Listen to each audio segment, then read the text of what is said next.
He knocked at the door. "Who's there?" called Grandmother. "Little Red Riding Hood," replied the wolf. "I've brought you a cake and some wine." "Press the latch, open the door, and walk in, my dear," said Grandmother. "I'm so weak that I cannot get up." The wolf pressed the latch, opened the door, and walked in. Without saying one word, he went straight to Grandmother's bed and gobbled her up in one mouthful. Then he put on her nightdress and nightcap, which he pulled well down over his eyes. He drew the curtains and got into bed, pulling the bedclothes well up to his chin. Then he waited. Meanwhile, Little Red Riding Hood had wandered very far from the path, for the loveliest flowers always seemed to be the furthest away. When she had gathered so many flowers that her arms were full, she began to think again of her grandmother lying ill in bed.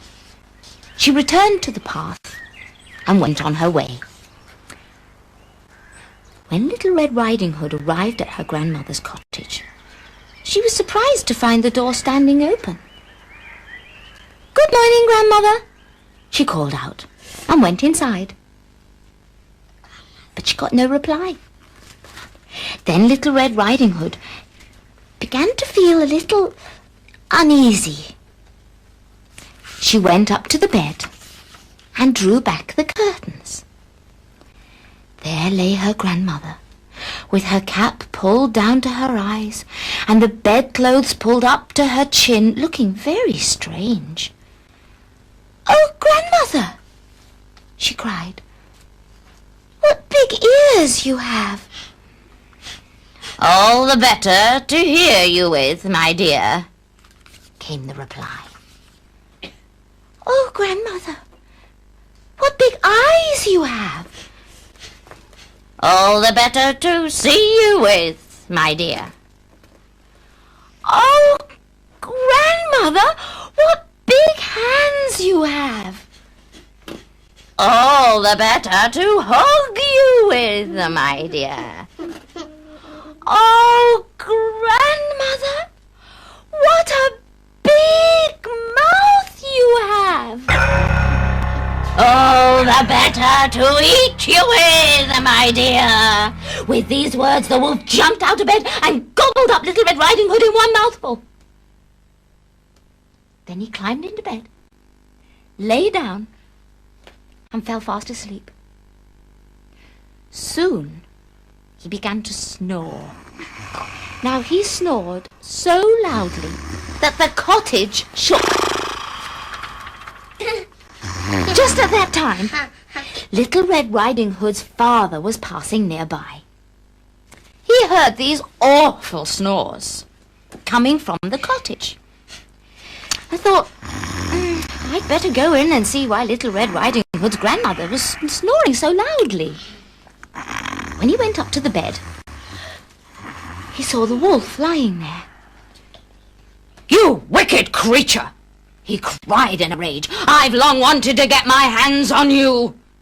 With one blow of his axe, he killed the wolf and pulled him out of bed. Then he had an idea. Perhaps the wolf had swallowed the grandmother whole, and perhaps he could still save her. Then Little Red Riding Hood's father cut open the wolf, hoping to find the grandmother inside, still alive.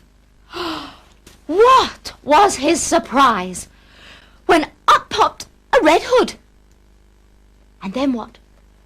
Inside the hood, Little Red Riding Hood. "Oh, how frightened I was!" cried Little Red Riding Hood. "How dark it was inside the wolf!" Then her father helped the grandmother out. She was still alive, but she was very weak. Little Red Riding Hood and her father put grandmother into bed. They gave her some cake and some wine, and soon she was sitting up feeling much better. Oh, how happy they all were that things had turned out so well. Little Red Riding Hood's father took them home by the hand and led her thankfully back to her mother. Oh, how happy she was that things turned out so well. "Oh, Mummy, as long as I live," she said, "I shall never again leave the forest path, especially when you have told me not to."